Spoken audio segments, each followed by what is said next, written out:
Hello super hero lovers, আজ আমি আপনাদের জন্য নিয়ে হাজির হয়েছি মার্বেল টেলিভিশনের সিরিজ আগাথা অল অ্যালং এর এপিসোড 4 এর এক্সপ্লেন নিয়ে। এর আগে 3টে এপিসোডের এক্সপ্লেন চ্যানেলে আছে, সেগুলো দেখে নেবেন। আর এইদিকে চলুন শুরু করি আজকের এই নতুন ভিডিওটি। আজকের এপিসোডে এক্সপ্লেন করার মতো তেমন বিশাল কিছু হয়নি, যেটুকুই হয়েছে সেটুকু আপনাদের সামনে উপস্থাপনা করার চেষ্টা করব। আজকের এপিসোডের শুরুতে আমরা দেখি মিসেস ডেভিসের মৃতদেহ, আর সেটাকে কবর দেওয়ার জন্য টিম সাহায্য করছিল। বাকি উইচরা একটু মনমারা থাকলেও আগাথার এতে কিছুই ভ্রুক্ষেপ নেই। সে বাকিদের এগিয়ে যাওয়ার জন্য বলে, কিন্তু তখন জেনিফার আগাথাকে জানায় তাদের কোভেন এখন অসম্পূর্ণ, কারণ মিসেস ডেভিস আর নেই, আর তাই তাদের দরকার এখন একজন উইচের। আর সে রেকমেন্ড করে গ্রিন উইচকে। তখন আগাথা তাদের বোঝায় যে কোভেনের দরকার শুধু উইচেস রোডের দরজা খোলার জন্য পড়ে। এরপর এখানে আসার পর সবাই নিজে নিজে এগোতে পারে, কারণ গানেই তো বলা হয়েছে কোভেনে 2 জন থাকলে উইচেস রোডে চলা যাবে। জেনিফার মানতে চায় না, আর সে চায় কোভেনে গ্রিন উইচকে। আর তার কথা এই জন্য বাকিদের শুনতে হবে, কারণ আগের বার সে তাদের প্রাণ বাঁচিয়েছিল।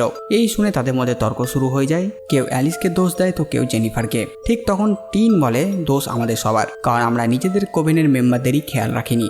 এরপর আগাথা তাদের প্ল্যান শোনায় যে তাহলে ব্যাকআপের জন্য এখানে এক গ্রিন উইচকে ডাকা হোক। তখন লিলিয়া স্পেল বুক চায়, আর টিন তো নিজের কাছে একটা নোটবুক রাখেই। সেটার সাহায্যে তারা সবাই মিলে স্পেল করতে শুরু করে এক গ্রিন উইচকে ডাকার জন্য। কিছুক্ষণের মধ্যেই মিসেস ডেভিসের কবর থেকে একজন উঠে আসে, আর তখন তারা ভাবে হয়তো তাদের স্পেলের জন্য মিসেস ডেভিস হয় জম্বি হয়ে গেছে, নইলে তার মৃতদেহটাই জীবিত হয়ে উঠে আসছে। কিন্তু তারপরই তারা দেখে যে এখানে একটি গ্রিন উইচ এসেছে, আর আগাথা তাকে চিনতে পারে, কারণ এই গ্রিন উইচ হচ্ছে সেই রিও ভিডাল। আর সে তার উপর রেগে যায়, কিন্তু কিছু করার নেই, সেও কোভেনের অংশ, তাই সবাই মিলে এগিয়ে যায়। আগাথা বাদে বাকি 3 জন ভেবে পায় না একে বিশ্বাস করবে কিনা। কিছু দূর এগিয়ে যাওয়ার পর তারা আবার একটি বাড়ি দেখতে পায়, যেটা দেখে অ্যালিস যেতে চায় না, আর সে ফিরে যায়। আগাথা তাকে বোঝাতে যেতেই অ্যালিস নোটিস করে সে বাড়ি থেকে উল্টো দিকে যেতে লেগেছিল, কিন্তু সেই দিকেও রাস্তার সামনে সেম বাড়ি। মানে উইচেস রোড বলতে চাইছে তাদের ইচ্ছা থাক আর না থাক, পরবর্তী টেস্টের জন্য এই বাড়িতেই যেতে হবে, আর এই বাড়িতেই হবে সেই টেস্ট। এরপর তারা সবাই সে বাড়ির দরজার কাছে এসে উপস্থিত হয়, আর এটার দরজায় অর্ধেক চাঁদের ডিজাইন করা, যাদেরকে টিন বলে ফায়ার ফেজ। অবশেষে সবাই সে বাড়িটির ভেতরে প্রবেশ করে, আর তাদের আউটফিটও বদলে যায় গত এপিসোডের মতনই। এইবার তাদের আউটফিট 70s এর মতন হয়ে যায়, আর ভেতরটা কোনো মিউজিক রেকর্ড করার মতো স্টুডিও টাইপ। ভেতরে অ্যালিস সবাইকে নিষেধ করে কিচ্ছু খাবে না, কিছু স্পর্শও করবে না।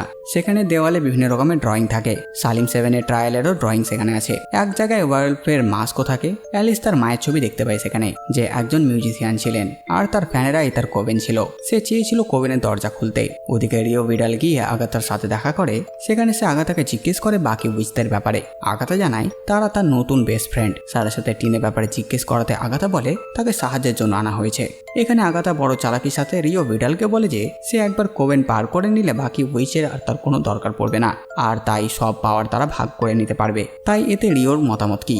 এরপর আগাথা সেখানে মাইক অন করে দেয়, যাতে রিওর কথাবার্তা সেই রুমের বাইরে থাকা বাকিটা শুনতে পায়। রিও বলে, তুমি ওদের মেরে দিও, ফলে তুমি পাওয়ার পেয়ে যাবে, আর আমি বডি পেয়ে যাব। এবার যেহেতু বলছে বডি পেয়ে যাব, তাই হতে পারে এর সঙ্গে লেডি রেথের কোনো সম্পর্ক আছে। তার কথার উত্তরে আগাথা এবার বাকিদের কাছে ভালো হওয়ার জন্য বলে, তারা আমার কোভেনের সাথী, আমি এরকম স্বপ্নেও ভাবি না।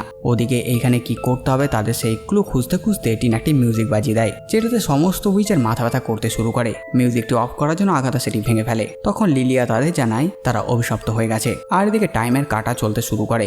আর তখন লিলিয়ার পুরো শরীরে জ্বলন শুরু হয়ে যায়। রিও ভিডালে চাকু নিয়ে অ্যালিস একটা সার্কেল বানায়, আর লিলিয়াকে সুস্থ করে সেই মুহূর্তে। এরপর জেনিফারেরও একই অবস্থা হয়, অ্যালিস তাকেও একইভাবে ঠিক করে। আর তারপর জেনিফারের গলার কাছে একটি নিশানা দেখতে পায় অ্যালিস। ঠিক একই নিশানা লিলিয়ার গলার কাছেও আছে। এই অভিশাপের কারণেই সেটা এসেছে। তখন অ্যালিস যে মিউজিকটা বেজেছিল সেটা সিডিটি দেখে, আর সে বুঝে যায় এটা কোন অভিশাপ। আগাথা বুঝে যায় অ্যালিসের জন্যই সবকিছু হয়েছে। তখন অ্যালিস তার গলাতে সে একই চিহ্ন দেখায়, কিন্তু সে এটা ছোট থেকে দেখে আসছে, আর সে ভাবতো এই নিশানা তার কাছে জন্ম থেকেই। ঠিক তখন টিনকে কোনো শক্তি দূরে ছুঁড়ে ফেলে দেয়। টিনের কাছে সবাই যায়। টিন বলে সে ঠিক আছে। তখন এই অভিশাপ থেকে মুক্ত হওয়ার জন্য আগাথা বলে তাদের গান গাইতে হবে, যেটা অ্যালিসের মা বানিয়েছিল। অ্যালিস রাজি হয় না। তখন আগাথা বলে সে কেন উইচেস রোডে এসেছিল, কারণ কি ছিল কেউ জানো? এই অভিশাপের জন্য অ্যালিসকে অনেক বছর আগেই পুড়ে মরে যাওয়া উচিত ছিল, কিন্তু সে জীবিত আছে শুধু তার মায়ের সেই গানের জন্য। এই গানটি হচ্ছে এক প্রকার প্রোটেকশন স্পেল, আর এটাই এত বছর ধরে অ্যালিসকে প্রোটেক্ট করে এসেছে, আর এখন সেই গানটি আমাদের প্রোটেক্ট করবে। এরপর তারা সবাই রেডি হয় গান গাইবার জন্য। তখন সেই অভিশাপের কারণে আগাথা শরীর চলতে শুরু করে, কিন্তু তবুও সে সহ্য করে শুরু করে গান। আর সমস্ত উইচ মিলে ও টিন মিলে ডাউন ডাউন ডাউন দ্য রোডের আর একটি ভার্সন গায়। এখানে টিন নোটিস করে যখন সে দূরে গিয়ে পড়েছিল তখন তার পেটের পাশে একটি বড় কাঁচের টুকরো বিঁধে গেছে, ফলে রক্ত ঝরছে, কিন্তু তবুও সে সেটার দিকে ধ্যান না দিয়ে গিটার বাজিয়ে চলে। এদিকে উইচরা গানটা শেষ করতে করতে সে অভিশাপের ডিমনটা চলে আসে আর সে পুড়ে মরে যায়, ফলে এই অভিশাপটিও শেষ হয়ে যায়। সবাই অভিশাপ মুক্ত হয় আর সাথে সাথে উইচেস রোডে যাওয়ার জন্য একটি দরজা খুলে যায়। ঠিক তখন টিন অজ্ঞান হয়ে যায়, তার পেট থেকে অনেক রক্ত ঝরেছে আর তাকে সমস্ত উইচরা তুলে সেভাবে উইচেস রোডে নিয়ে যায়, যা দেখে আগাথা অনেক বেশি প্যানিক হয়ে যায়। একজন মা যেমন প্যানিক হয় এই ক্ষেত্রে ঠিক তেমন জেনিফার জল আর চাঁদের আলোতে একটি পোষণ বানায় আর টিনে সে ক্ষততে দেয়, ফলে সে ক্ষত ঠিক হয়ে যায়। এরপর তাকে রেস্ট করতে একটি জায়গায় শুইয়ে দেয়। তার কাছে আগাথা বসে থাকে। কিছুক্ষণের মধ্যে টিনের জ্ঞান ফেরে আর সে আগাথাকে জিজ্ঞেস করে যে সে তার উপর সিগিল করেছে কিনা। আগাথা বলে যে না, আর যেই ওই সিগিল দেয় সেটা তার উপরও কাজ করে। এরপর যখন টিন আগাথাকে তার ছেলের ব্যাপারে জিজ্ঞেস করে তখন আগাথা সেখান থেকে উঠে যায় আর তাড়াতাড়ি তাকে সুস্থ হতে বলে। এরপর সে গিয়ে বাকি উইচদের সাথে বসে। বাকি উইচরা একটু দূরেই নিজেদের মধ্যে গল্প করছিল, তারা নিজেদের ক্ষত দেখাচ্ছিল। সেখানে লিলিয়া তার গলায় ভ্যাম্পায়ার বাইট দেখায়, যেটা কনফার্ম করে এমসিউ এর ভ্যাম্পায়ারদের, এর মানে ভ্যাম্পায়ার হান্টার ব্লেডও আছে। এরপর আমরা জানতে পারি আগাথা ও রিও ভিডাল রিলেশনশিপে ছিল। এখানে রিও ভিডাল আগাথাকে টিনের ব্যাপারে বলে যে সে তোমার ছেলে না। আর এখানেই শেষ হয় আজকের এই এপিসোডটি। তো বাস বন্ধুরা, এই ভিডিওতে সাথেটুকুই। আপনারা কমেন্ট করে জানান ভিডিও আপনাদের কেমন লাগলো। সাথে সাথে আমার এই কাজ যদি আপনাদের ভালো লাগে ভিডিওটি লাইক চ্যানেল সাবস্ক্রাইব করে দেবেন। তো আমি নতুন ভিডিও নিয়ে আমি প্রিন্স সালমান আর আপনারা দেখছিলেন বাংলা কমিক্স।